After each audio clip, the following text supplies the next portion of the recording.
भोपाल के भोज विश्वविद्यालय का 7वां दीक्षांत समारोह मिंटो हॉल में आयोजित किया गया है। कार्यक्रम में राज्यपाल मंगू भाई पटेल और उच्च शिक्षा मंत्री इंदर सिंह परमार शामिल हुए हैं। इस मौके पर अलग अलग फील्ड में काम करने वाले 6 लोगों को मानद उपाधि से सम्मानित किया गया है। सम्मानित लोगों ने परमाणु वैज्ञानिक Padma Vibhushan doctor Anil Kakodkar, Padmashri doctor Nageshwar Jhunjhunwala, doctor Nageshwar Rao, doctor Jatinder Veer, doctor Om Prakash Sharma शामिल हुए हैं। इसके अलावा 27 राजा भोज उत्कृष्टता मेडल भी दिए गए हैं। इसके अलावा 331 स्टूडेंट्स को उपाधि दी गई है। समारोह को संबोधित करते हुए राज्यपाल ने कहा है कि हमेशा माता पिता और गुरु का सम्मान करना चाहिए। उन्हीं की वजह से जीवन में कुछ और कर पाते हैं। वहीं मंत्री इंदर सिंह परमार ने कहा कि भोज मुक्त विश्वविद्यालय राजा के नाम पर है। राजा भोज ने शिक्षा के क्षेत्र के लिए उत्कृष्ट काम किया।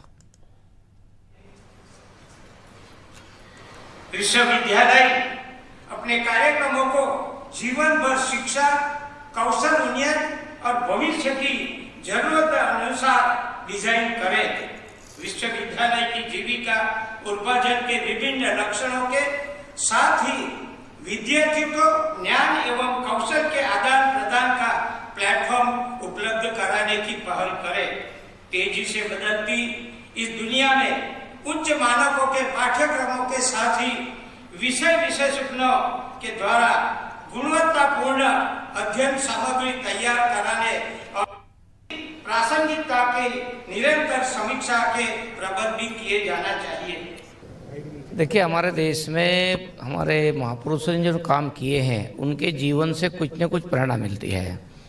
और राजा भोज के जीवन से हमको जल प्रबंधन का 1000 साल पहले का उनका जो दृष्टिकोण था, आज भी वो इतने बड़े भोपाल को पानी उपलब्ध कराने में सक्षम है। इसी प्रकार से शिक्षा और संस्कृति पर जो राजा भोज का काम था, अद्भुत काम था। कई ग्रंथ उन्होंने लिखे हैं, बड़े विद्वान थे। इन्हें शौर्य और पराक्रम के साथ में वो ज्ञान का भी उनके पास भंडार था। आज के समाज को, आज के विद्यार्थियों को उनके जीवन से सीखना चाहिए, ज्ञान प्राप्त करना चाहिए।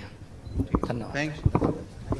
हाँ, ये नहीं पापा, ये सच है कि हमारे कार्यक्रम में काफ़ी देरी हो रही है, मगर उसके भी कारण थे, क्योंकि एक रिस्ट्रिक्शंस थे, एम्बार्गो था, मगर वो सब कारण अब दूर हो गए हैं और अभी जल्दी से काम करने की आवश्यकता है और वो हो रहा है मेरे विचार में।